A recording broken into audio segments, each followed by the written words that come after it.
US Congress delivers immigrant detention legislation to Trump for signing. ASEAN approaches Myanmar issue with utmost caution.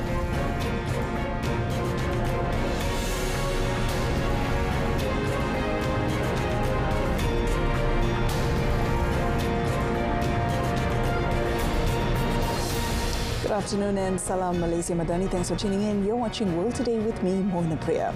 The United States Congress on Wednesday delivered Republican President Donald Trump's legislation requiring the detention of immigrants living in the US illegally who are accused of theft, with a significant number of Democrats voting in favor.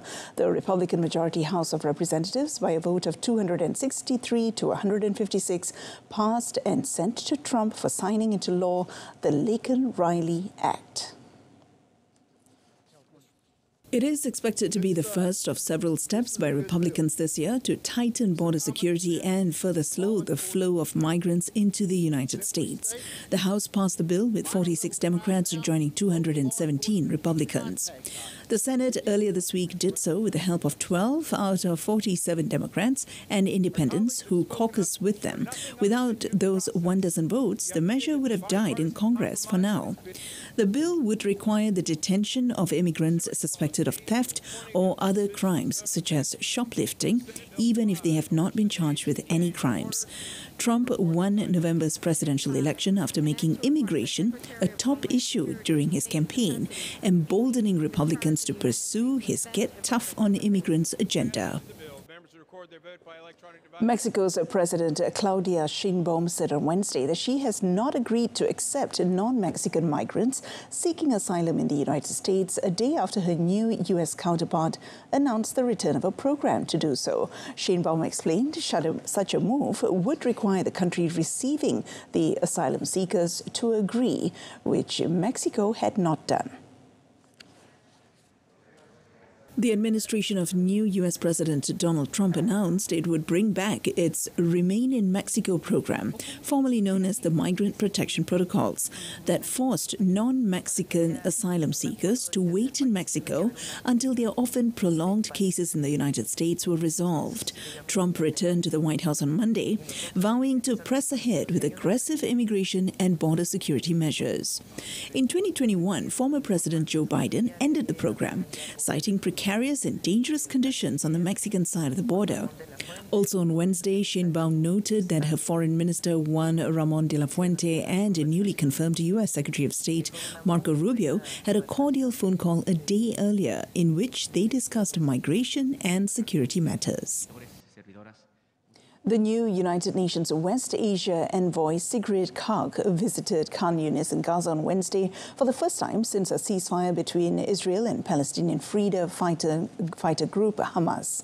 The truce took effect on Sunday after 15 months of conflict, with a handover of the first 3 hostages held by Hamas and the release of 90 Palestinians from Israeli jails. Video released by the United Nations showed Kaag walking between damaged buildings and touring a UNICEF-supported medical clinic and a psychological support center for children. A United Nations damage assessment released this month showed that clearing over 50 million tons of rubble left in the aftermath of Israel's bombardment could take 21 years and cost up to $1.2 billion. Gaza health authorities say at least 47,000 people have been killed in the conflict, with the rubble likely holding the remains of thousands more. UN Secretary General Antonio Guterres appointed the former Dutch foreign minister as West Asian envoy on the 17th of January. Kaag is also continuing in her role as the UN Senior Humanitarian and Reconstruction Coordinator for Gaza. ASEAN is progressing cautiously on Myanmar as it is critical to secure peace in the country. Prime Minister Datuk Seri Anwar Ibrahim said ASEAN's approach is not about enforcing a particular system, but ensuring inclusivity and peace, as well as the importance of participatory democracy. The first positive indication in the last few months is the preparedness to engage. And I assured them through colleagues and our agencies, particularly intelligence agencies, we're not here to impose. The system governance, even within ASEAN, a bit different. Malaysia or Singapore, or Vietnam, Laos, they're quite different, you see. As long as they are representative, some sort of a participatory democracy, we are not imposing. Datuk Sri Anwar said recent low-key engagements among influential intelligence authorities have shown promise, particularly in setting parameters to ensure inclusivity in resolving the crisis. He added that Myanmar's authorities have been made aware of the need for ASEAN to take a strong position as failures in governance have impacted peace and security in the region. The Thai government on Wednesday released an AI-generated video featuring Prime Minister Paetongtarn Shinawatra speaking Mandarin, aimed at restoring trust and confidence among Chinese tourists following safety concerns about visiting Thailand. 泰国政府高度重视游客的安全，我们将努力与中国朋友加强沟通，并为所有游客建立信心。 今年恰逢泰王国和中华人民共和国建交50周年，值此祥年之际，我要重申，泰国已经张开双臂，欢迎所有在即将到来的农历新年期间来泰的中国游客。 Concerns among Chinese tourists grew earlier this month on social media after actor Wang Xing went missing near the Thai-Myanmar border, with authorities suspecting human trafficking by criminal groups, heightening fears over tourism and safety. Tourism, a key driver of Thailand's economy, has rebounded strongly since the government waived visa requirements for Chinese visitors in 2023, boosting arrivals by 26% to 35.5 million, including 6.73 million from China, a 91% surge compared to the previous year.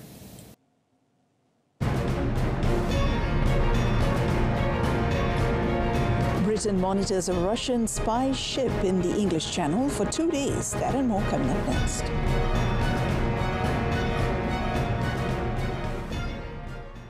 Britain said it monitored a Russian spy ship in the English Channel and would strengthen its response to secret operations by Russian ships and aircraft in an effort to protect undersea cables. Defense Minister John Healey on Wednesday said Yanta, a Russian spy vessel used for intelligence and mapping critical infrastructure on the seafloor, entered British waters on Monday, and the Royal Navy tracked it for 2 days until it entered Dutch waters. Worries over the potential sabotage of power cables, telecom links and gas pipelines have been growing after a string of outages in the Baltic Sea following Russia's invasion of Ukraine in 2022. Britain decided to send a maritime patrol and surveillance aircraft to help NATO's efforts to protect cables in the Baltic Sea, and would also deploy an advanced AI system to help safeguard undersea infrastructure. Healey said Yantar had already been caught in British waters in November when it loitered over cables. He told lawmakers that given Yantar's activities, he had changed the rules of engagement in order to allow Royal Navy ships to get closer and better track it. And he had also authorized the surfacing of a Royal Navy submarine close to Yantar as a deterrent measure. South Korea's economic growth slowed in the last quarter of 2024, data from the central bank showed on Thursday, as the country struggled with the fallout from impeached President Yoon Suk-yeol's brief declaration of martial law. Now, according to the central bank, the economy grew by 2% for the full year, which was 0.2 percentage points below forecasts, amid ongoing political chaos. According to data from the Bank of Korea, the 2% expansion for Asia's fourth largest economy marks a 0.6 percentage point increase from 2023 growth, but the figures from the latest quarter show the economy sputtering. In an earlier forecast for 2023 economic growth, the Bank of Korea cited the 3rd December martial law declaration and Jeju Air plane crash that killed 179 as having significantly dampened economic sentiment. In that forecast, the central bank also revised its full year 2025 growth forecast down to 1.6 to 1.7%, down from an earlier projection of 1.9%. An expert pointed out domestic demand remains the main source of the weakness in the economy as consumer spending experiences slow growth. The weakness of consumption in the fourth quarter is in line with the latest consumer confidence and labour market data and suggests that perhaps the ongoing political crisis had already started to weigh on growth. A 28-year-old man from Afghanistan has been arrested following a knife attack in a park in the German city of Aschaffenburg on Wednesday, in which 2 people were killed, including a toddler. The suspect was detained at the scene in Schontel Park, an English-style garden in the Bavarian city where the attack occurred. Police spokesperson Maximilian Basser informed that a 41-year-old man and a 2-year-old boy were fatally injured. 2 seriously injured people were receiving hospital treatment. Police said there was no indication of further suspects and no danger to the public. The stabbing adds to a string of violent attacks in Germany that have raised concerns over security and stirred up tensions over migration ahead of parliamentary elections on the 23rd of February. A Saudi doctor was arrested after a car ramming attack at a Christmas market in the city of Magdeburg on December 20th, in which 6 people were killed and around 200 injured. A Dutch court ordered the government on Wednesday to drastically cut nitrogen emissions in the Netherlands by 2030, in a ruling that could hurt construction and will pressure farmers to reduce livestock. The case was brought by Greenpeace, which said the government was not doing enough to lower illegally high levels of nitrogen oxide emissions caused by intensive farming and heavy use of fertilizers, as well as traffic and construction in the densely populated Netherlands. The court in The Hague said the government had clearly failed to comply with European regulations to preserve vulnerable nature reserves and cut excessive emissions of nitrogen oxides and ammonia, which hurt biodiversity and damage the quality of water. It ordered the government to meet its target of reducing the emissions to legally allowed levels in 50% of all affected nature reserves by 2030 and ruled that it should be fined 10 million euros if the goal was not met, a sum unlikely on its own to provide a major impetus for change. At least 11 people died in a rail accident in India's western Maharashtra state on Wednesday when they disembarked from their train fearing a fire, only to be hit by another train passing on the adjacent track. Railway officials told local media that someone had pulled the train's emergency stop chain, causing it to come to a halt, after which several passengers deboarded onto the adjacent tracks and were mowed down by another passing train. The accident occurred about 400 kilometers away from India's financial capital, Mumbai. Indian Railways is the 4th largest train network in the world and is undergoing a $30 billion upgrade as part of Prime Minister Narendra Modi's push to boost connectivity. However, rail accidents in the last 2 years, including a collision in 2023 that killed at least 288 people, have tarnished the image of the ambitious plan. India plans to bump up spending on the modernization of its railways in the federal budget to be presented next month. Colombia's Attorney General's office on Wednesday reissued arrest warrants for leaders of the National Liberation Army ELN rebels who had been participating in peace talks as forced displacement caused by ELN attacks rose to 32,000 people.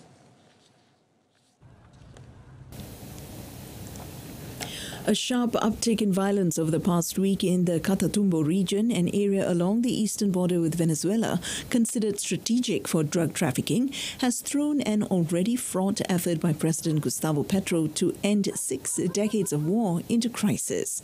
Petro, who promised peace and surrender deals to stop a conflict which has killed at least 450,000, suspended talks with the ELN over their attacks against a fellow rebel group, demobilized former fighters and civilian community leaders. The suspension means his administration will now only potentially ink deals with a small group of rebel and gang organizations, whose members make up just 10% of the rank and file of Colombian armed groups. The ELN has said its offensive is against a faction of former FARC rebels who rejected a 2016 peace deal but are currently in talks with the government and demobilized rebels who support them. Venezuela's National Bolivarian Armed Forces conducted military and police exercises on Wednesday, deploying more than 150,000 officers nationwide. In Carabobo, central Venezuela, National Guard soldiers and members of the militia patrolled the main road to connect this region and Caracas with rifles and military trucks. According to the Integral Defense Operational Zone Commander, Hector Jose Cadenas Dal, the drills prevent the advance of any enemy force towards Caracas, Venezuela's capital, and central government headquarters.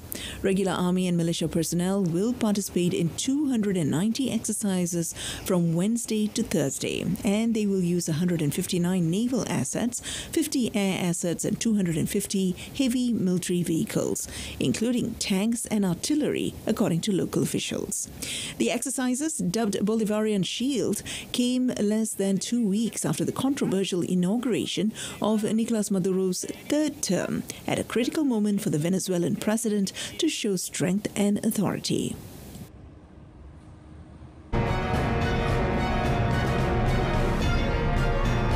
Still to come in sports, Arsenal inch closer to Champions League round of 16.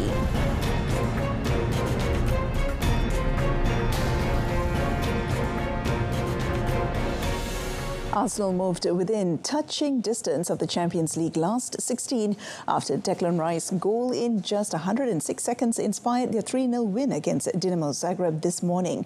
Mikel Arteta's side raced into the lead in their penultimate league phases fixture thanks to Rice's clinical finish. Kai Havertz and Martin Odegaard netted in the second half at the Emirates Stadium as Arsenal climbed to third place in the standings. Arsenal have won 5 of their 7 league phase matches, losing just once, and are almost certain to finish in the top 8, which secures automatic qualification for the last 16. The North Londoners, who have never won the Champions League, travel to Girona for their last match in the league phase next week, knowing that a point will guarantee a top 8 berth. With Arsenal holding a 3-point lead over a group of teams below 8th place, even a defeat could still send them through, given their superior goal difference. This was a much-needed victory for Arsenal after last weekend's disappointing 2-2 draw against Aston Villa, in which the Gunners blew a 2-goal lead to dent their Premier League title hopes. Meanwhile, a double from Mexico striker Santiago Jimenez and a valiant defensive effort handed Dutch side Feyenoord a shock 3-0 Champions League win over Bundesliga giants Bayern Munich. The surprise defeat means that Bayern, 6 times champions of Europe, will more than likely face a playoff match to advance into the last 16. Bayern dominated possession in a cagey opening quarter as both sides struggled with the driving rain and a slippery surface. Feyenoord had made no secret of their strategy to hit Bayern on the break, and it was a pinpoint long ball by left-back Guy Small that broke the deadlock after 21 minutes. Bayern pressed hard, but Feyenoord defended stoutly and again hit the Germans on the break in the 9th minute of added time at the end of the first period. Rafael Guerreiro was judged to have fouled Kevin Stengs in the box, Jimenez making no mistake from the spot, giving Feyenoord a 2-0 half-time lead. The second half saw wave after wave of German attacks, but they could not find a way to unlock the well-organized defense of Feyenoord. Substitute Ayase Ueda put the icing on the cake with a third on 89 minutes to seal a famous night for the Feyenoord faithful. Bayern next face winless Slovan Bratislava at home, while Feyenoord wrap up their Champions League campaign away at Lille.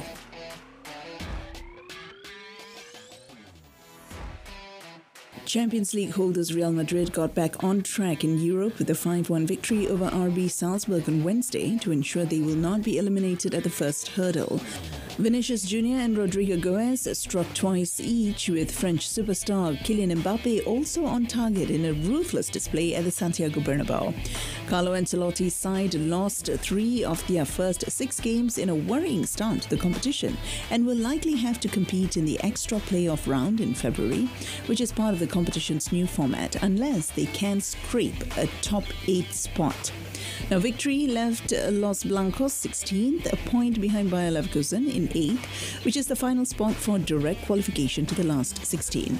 Brazilian winger Rodrigo struck twice in the first half to help Madrid take control, with Mbappe netting soon after the break and Vinicius grabbing a brace of his own to bring up a century of goals for the club. Defeats by Liverpool, AC Milan and Lille put Madrid under pressure ahead of their final 2 group matches. Paris Saint-Germain produced a stunning second-half fight-back as they recovered from 2 goals down to beat Manchester City 4-2 in a Champions League thriller on Wednesday, a result which leaves Pep Guardiola's side still at risk of an early exit. All the goals came in the second half of a wet night at the Parc des Princes, with Jack Grealish and Erling Haaland scoring to put City firmly in control.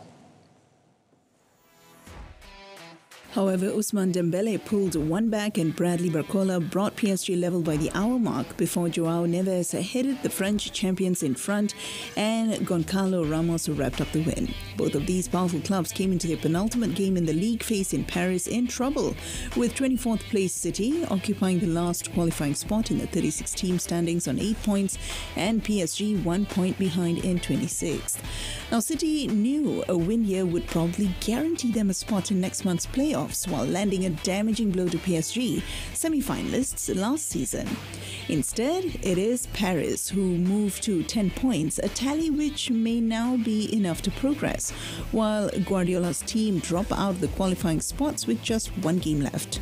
However, a win at home to Club Brugge next Wednesday should suffice, as it would take them above the Belgian side in the standings. Over at the Saudi Pro League, Karim Benzema and Al Ittihad added another home win to their streak with a 2-1 win over Al Shabab in Jeddah on Wednesday. Al Ittihad sit in second place behind only Al Hilal, with both teams on 43 points from 16 matches, with Al Hilal ahead on goal difference.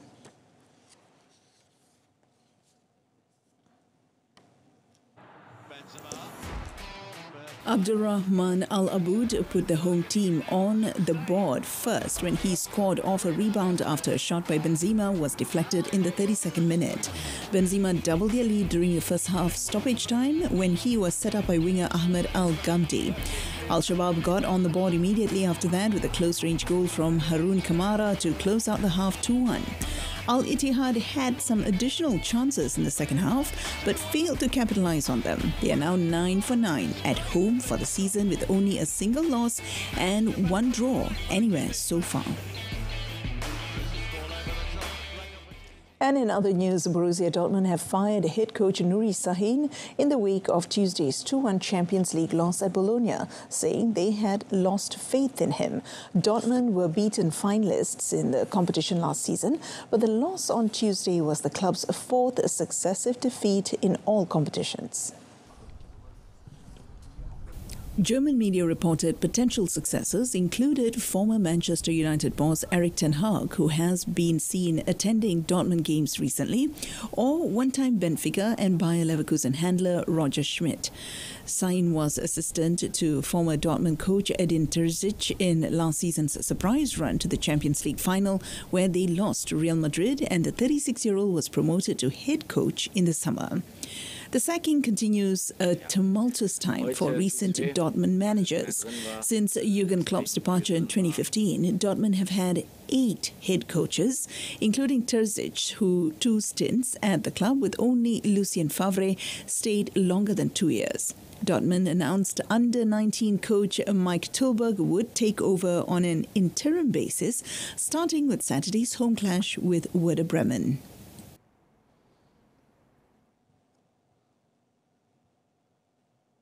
And moving on to tennis, defending champion Jannik Sinner dismissed 8th seed Alex de Minaur 6-3, 6-2, 6-1 to reach the Australian Open semi-finals. Italian Sinner, whose Grand Slam breakthrough came in last year's tournament at Melbourne Park, will take on American 21st seed Ben Shelton, with his sights set on a third major trophy after also lifting the US Open title in September. De Minaur had a mountain to climb from the start, with the 25-year-old needing a maiden victory over Sinner in their 10th meeting. The early exchanges were encouraging and resembled a game of pinball with some baseline hitting from both players before Sinner broke for a 3-1 lead that laid the platform for the 23-year-old to clinch the opening set. Sinner showed no signs of the illness that made him struggle in his last match as he broke early in the second set.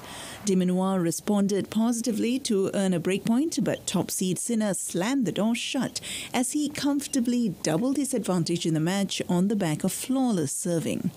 There was no looking back for Sinner when he breezed through the first 3 games of the third set, playing lights-out tennis, and he quickly wrapped up the match, finishing it off with one final break of serve. Defeat extinguished local favourite de Minaur's ambitious bid to end Australia's 49-year wait for a men's champion since Mark Edmondson's triumph. In the women's draw, rampaging Iga Swiatek stormed into her second Australian Open semi-final with a 6-1, 6-2 centre court demolition of 8th seed Emma Navarro. Navarro gave Swiatek a proper battle in the second set and had a break point in the 5th game tinged by controversy. Swiatek bolted forward to retrieve a drop shot that appeared to have bounced twice on certain angles of the replay before her racket scooped it up. Play went on though, with Swiatek winning both the point, the game with a passing shot, leaving Navarro to demonstrate fruitlessly with the chair umpire.